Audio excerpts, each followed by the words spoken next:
Birinci hakikat, Bab-ı rububiyet ve saltanattır ki, ismi Rabbin cilvesidir.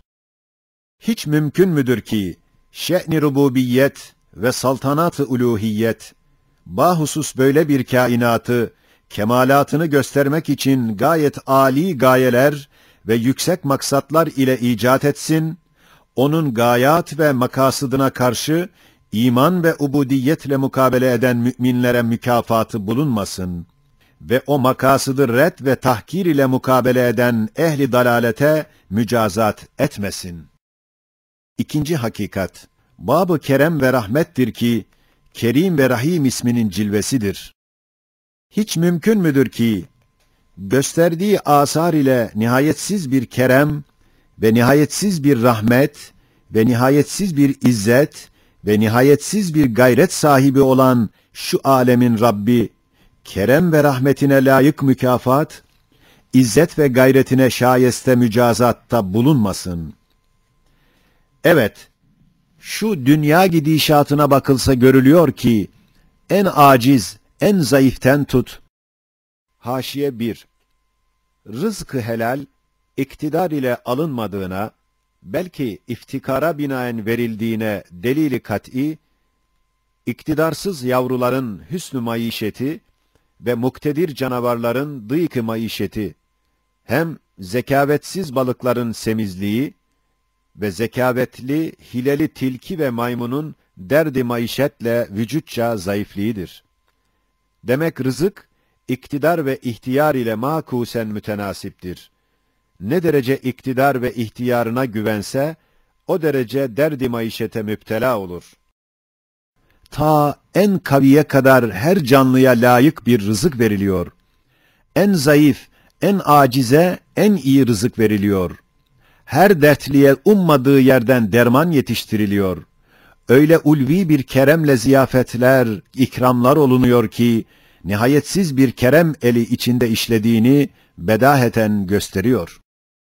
Mesela, bahar mevsiminde cennet hurileri tarzında, bütün ağaçları sündüs misal libaslar ile giydirip, çiçek ve meyvelerin murassaatı ile süslendirip, hizmetkar ederek, onların latif elleri olan dalları ile, çeşit çeşit en tatlı, en musanna meyveleri bize takdim etmek, hem zehirli bir sineğin eliyle, şifalı en tatlı balı bize yedirmek, hem en güzel ve yumuşak bir libası, elsiz bir böceğin eliyle bize giydirmek, hem rahmetin büyük bir hazinesini küçük bir çekirdek içinde bizim için saklamak, ne kadar cemil bir kerem, ne kadar latif bir rahmet eseri olduğu bedaheten anlaşılır. Hem insan ve bazı canavarlardan başka, güneş ve ay ve arzdan tut, ta en küçük mahluka kadar her şey, kemali dikkatle vazifesine çalışması, zerrece haddinden tecavüz etmemesi, bir azim heybet tahtında umumi bir itaat bulunması, büyük bir celal ve izzet sahibinin emriyle hareket ettiklerini gösteriyor. Hem gerek nebati ve gerek hayvani ve gerek insani bütün validelerin o rahim şefkatleriyle, Haşiye 2. Evet, aç bir arslan, zayıf bir yavrusunu kendi nefsine tercih ederek, elde ettiği bir eti yemeyip yavrusuna vermesi, hem korkak tavuk, yavrusunu himaye için ite, arslana saldırması, hem incir ağacı, kendi çamur yiyerek yavrusu olan meyvelerine halis süt vermesi, bilbedahe, nihayetsiz rahim, kerim, şefik bir zatın hesabıyla hareket ettiklerini kör olmayana gösteriyorlar. Evet, nebatat ve behimiyat gibi şuursuzların gayet derecede şuuru-kerane ve hakimane işler görmesi biz zarure gösterir ki, gayet derecede alim ve hakim birisi vardır ki, onları işlettiriyor, onlar onun namıyla işliyorlar. Ve süt gibi o latif gıda ile o aciz ve zayıf yavruların terbiyesi, ne kadar geniş bir rahmetin cilvesi işlediği bedaheten anlaşılır. bu alemin mutasarrıfının madem nihayetsiz böyle bir keremi, nihayetsiz böyle bir rahmeti, nihayetsiz öyle bir celal ve izzeti vardır. Nihayetsiz celal ve izzet, edepsizlerin te'dibini ister. Nihayetsiz kerem, nihayetsiz ikram ister. Nihayetsiz rahmet, kendine layık ihsan ister. Halbuki bu fani dünyada ve kısa ömürde, denizden bir damla gibi milyonlar cüzden ancak bir cüz'ü yerleşir ve tecelli eder. Demek o kereme layık ve o rahmete şayeste bir dar-ı saadet olacaktır. Yoksa gündüzü ışığıyla dolduran güneşin vücudunu inkar etmek gibi bu görünen rahmetin vücudunu inkar etmek lazım gelir.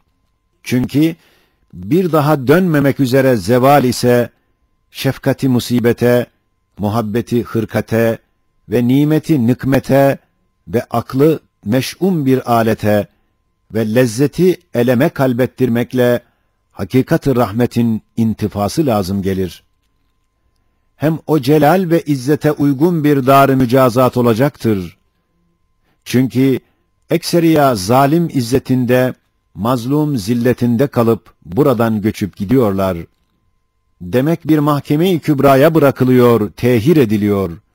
Yoksa bakılmıyor değil. Bazen dünyada dahi ceza verir. Kurun-u salifede cereyan eden asi ve mütemerrit kavimlere gelen azaplar gösteriyor ki, insan başıboş değil, bir celal ve gayret sillesine her vakit maruzdur.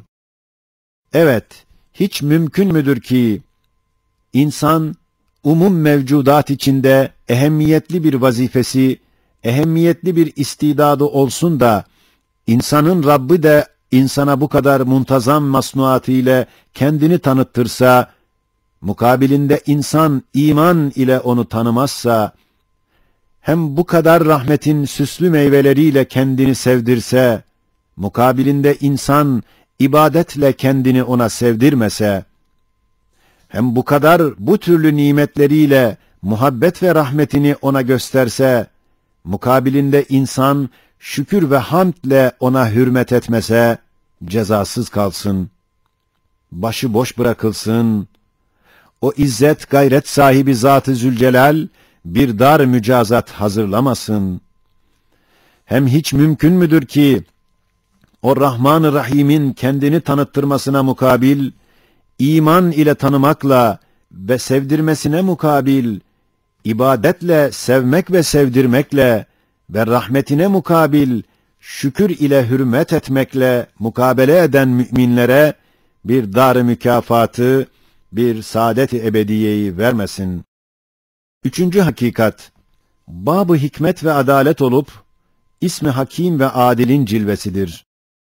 Hiç mümkün müdür ki, haşiye, evet, hiç mümkün müdür ki, şu cümle çok tekrar ediliyor. Çünkü mühim bir sırrı ifade eder. Şöyle ki, ekser küfür ve dalalet, istibadtan ileri gelir. Yani akıldan uzak ve muhal görür, inkar eder. İşte haşir sözünde katiyen gösterilmiştir ki, hakiki istibad, hakiki muhaliyet ve akıldan uzaklık ve hakiki suubet, hatta imtina derecesinde müşkilat, küfür yolundadır ve dalaletin mesleğindedir ve hakiki imkan ve hakiki makuliyet, hatta vücub derecesinde suhulet, iman yolundadır ve İslamiyet caddesindedir. Elhasıl, ehli felsefe istibad ile inkara gider. 10. söz, istibad hangi tarafta olduğunu o tabir ile gösterir. Onların ağızlarına bir şamar vurur. Zerrelerden güneşlere kadar cereyan eden hikmet ve intizam, adalet ve mizanla rububiyetin saltanatını gösteren Zat-ı Zülcelal, rububiyetin cenah-ı himayesine iltica eden ve hikmet ve adalete iman ve ubudiyetle tevfik-i hareket eden müminleri taltif etmesin. Ve o hikmet ve adalete küfür ve tuğyan ile isyan eden edepsizleri teedip etmesin. Halbuki bu muvakkat dünyada o hikmet, o adalete layık binden biri insanda icra edilmiyor, tehir ediliyor.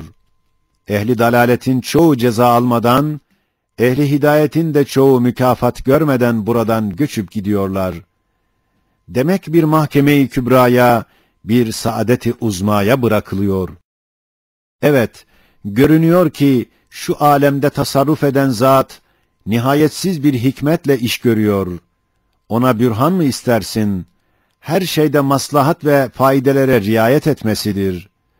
Görmüyor musun ki, insanda bütün ağza, kemikler ve damarlarda, hatta bedenin hüceyratında, her yerinde, her cüz'ünde faydalar ve hikmetlerin gözetilmesi, hatta bazı azası, bir ağacın ne kadar meyveleri varsa, o derece o uzva hikmetler ve faydalar takması gösteriyor ki, nihayetsiz bir hikmet eliyle iş görülüyor. Hem her şeyin sanatında nihayet derecede intizam bulunması gösterir ki, nihayetsiz bir hikmet ile iş görülüyor. Evet, güzel bir çiçeğin dakik programını küçücük bir tohumunda derc etmek, büyük bir ağacın sayfi amalini, tarihçi hayatını, fihristi cihazatını küçücük bir çekirdekte manevi kader kalemiyle yazmak, nihayetsiz bir hikmet kalemi işlediğini gösterir. Hem her şeyin hılkatinde gayet derecede hüsnü sanat bulunması, nihayet derecede hakim bir saniin nakşı olduğunu gösterir. Evet, şu küçücük insan bedeni içinde bütün kainatın fihristesini, bütün hazain-i rahmetin anahtarlarını, bütün esmalarının aynelerini derc etmek, nihayet derecede bir hüsnü sanat içinde bir hikmeti gösterir. Şimdi hiç mümkün müdür ki, şöyle icraat-ı rububiyette hakim bir hikmet, o rububiyetin kanadına iltica eden ve iman ile itaat edenlerin taltifini istemesin ve ebedi taltif etmesin? Hem adalet ve mizan ile iş görüldüğüne bürhan mı istersin? Her şeye hassas mizanlarla, mahsus ölçülerle vücut vermek, suret giydirmek, yerli yerine koymak, nihayetsiz bir adalet ve mizan ile iş görüldüğünü gösterir. Hem her hak sahibine istidadı nispetinde hakkını vermek, yani vücudunun bütün levazımatını, bekasının bütün cihazatını en münasip bir tarzda vermek, nihayetsiz bir adalet elini gösterir. Hem istidat lisanıyla, ihtiyacı fıtri lisanıyla, ızdırar lisanıyla sual edilen ve istenilen her şeye daimi cevap vermek, nihayet derecede bir adl ve hikmeti gösteriyor. Şimdi hiç mümkün müdür ki, böyle en küçük bir mahlukun, en küçük bir hacetinin imdadına koşan bir adalet ve hikmet, insan gibi en büyük bir mahlukun, beka gibi en büyük bir hacetini mühmel bıraksın, en büyük istimdadını ve en büyük sualini cevapsız bıraksın, rububiyetin haşmetini, ibadının hukukunu muhafaza etmekle muhafaza etmesin. Halbuki şu fani dünyada kısa bir hayat geçiren insan, öyle bir adaletin hakikatına mazhar olamaz ve olamıyor. Belki bir mahkeme-i kübraya bırakılıyor. Zira hakiki adalet ister ki, şu küçücük insan, şu küçüklüğü nispetinde değil, belki cinayetinin büyüklüğü, mahiyetinin ehemmiyeti ve vazifesinin azameti nispetinde mükafat ve mücazat görsün. Madem şu fani, geçici dünya, ebed için halk olunan insan hususunda öyle bir adalet ve hikmete mazhariyetten çok uzaktır. Elbette adil olan o Zat-ı Celil-i Zülcemal'in ve hakim olan o Zat-ı Cemil-i Zülcelal'in daimi bir cehennemi ve ebedi bir cenneti bulunacaktır.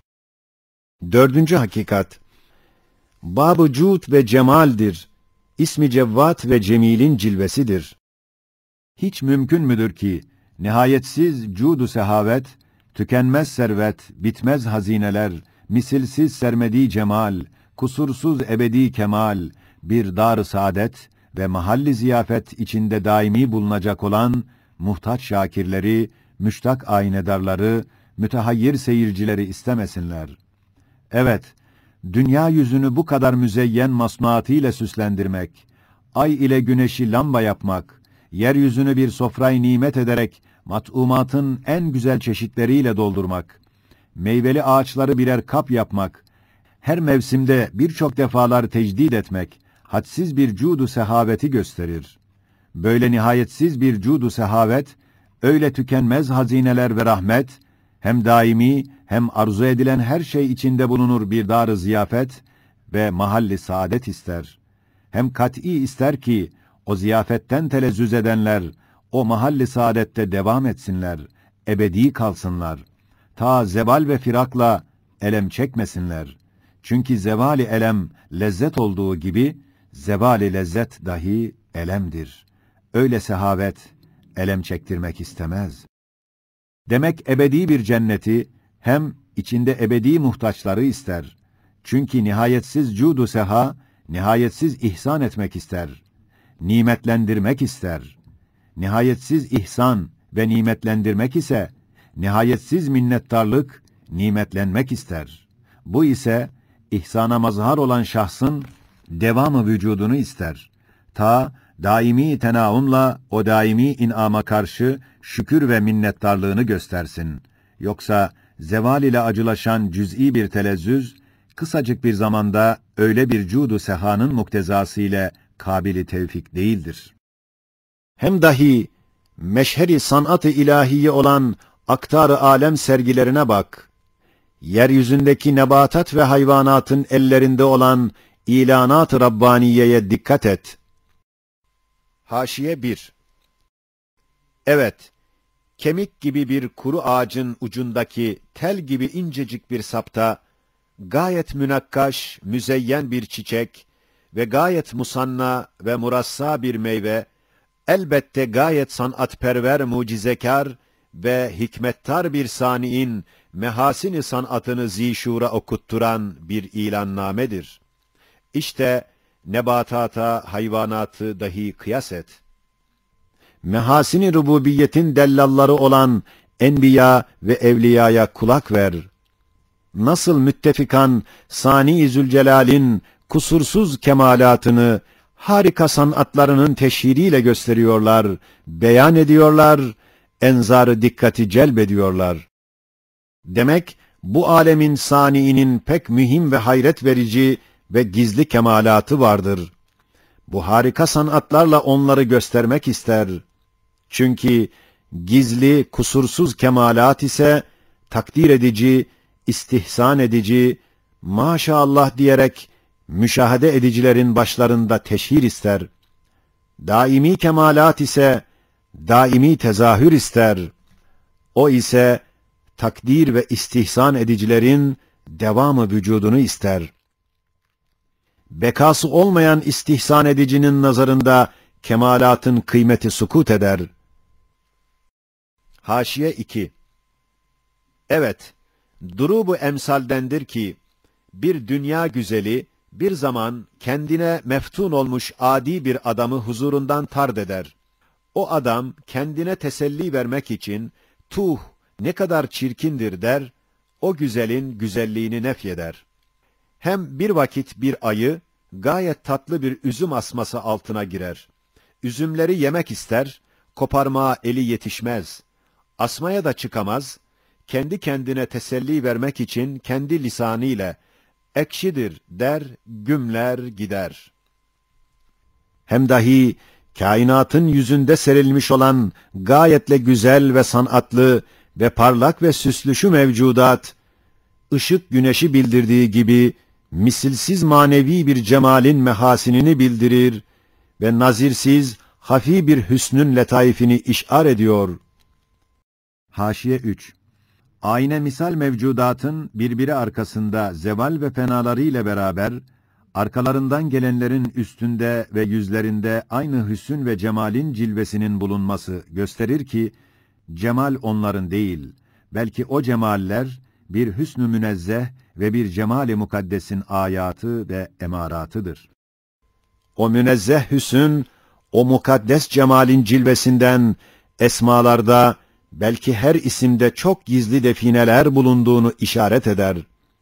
İşte şu derece âli, nazirsiz, gizli bir cemal ise, kendi mehasinini bir miratta görmek ve hüsnünün derecatını ve cemalinin mikyaslarını zişur ve müştak bir aynede müşahede etmek istediği gibi, başkalarının nazarı ile yine sevgili cemaline bakmak için görünmek de ister. Demek, iki vecihle kendi cemaline bakmak. Biri, her biri başka başka renkte olan aynelerde bizzat müşahede etmek. Diğeri, müştak olan seyirci ve mütehayyir olan istihsancıların müşahedesiyle müşahede etmek ister. Demek, hüsn ve cemal, görmek ve görünmek ister. Görmek, görünmek ise, müştak seyirci, mütehayyir istihsan edicilerin vücudunu ister. Hüsn ve cemal, ebedi sermedi olduğundan, müştakların devamı vücutlarını ister. Çünkü, daimi bir cemal ise, zail bir müştaka razı olamaz. Zira, dönmemek üzere zevale mahkum olan bir seyirci, zevalin tasavvuru ile muhabbeti adavete döner. Hayreti istihfafa, hürmeti tahkire meyleder. Çünkü hodgam insan, bilmediği şeye düşman olduğu gibi, yetişmediği şeye de zıttır. Halbuki, nihayetsiz bir muhabbet, hadsiz bir şevk ve istihsan ile mukabeleye layık olan bir cemale karşı, zımnen bir adavet ve kin ve inkar ile mukabele eder.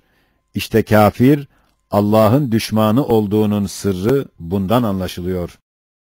Madem o nihayetsiz sehaveti cud, o misilsiz cemali hüsn, o kusursuz kemalat, ebedi müteşekkirleri, müştakları, müstahsinleri iktiza ederler.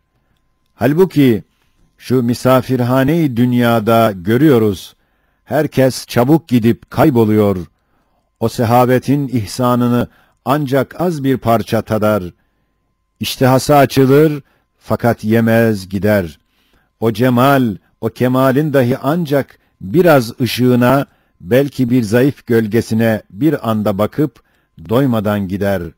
Demek, bir seyrangâh-ı daimiye gidiliyor.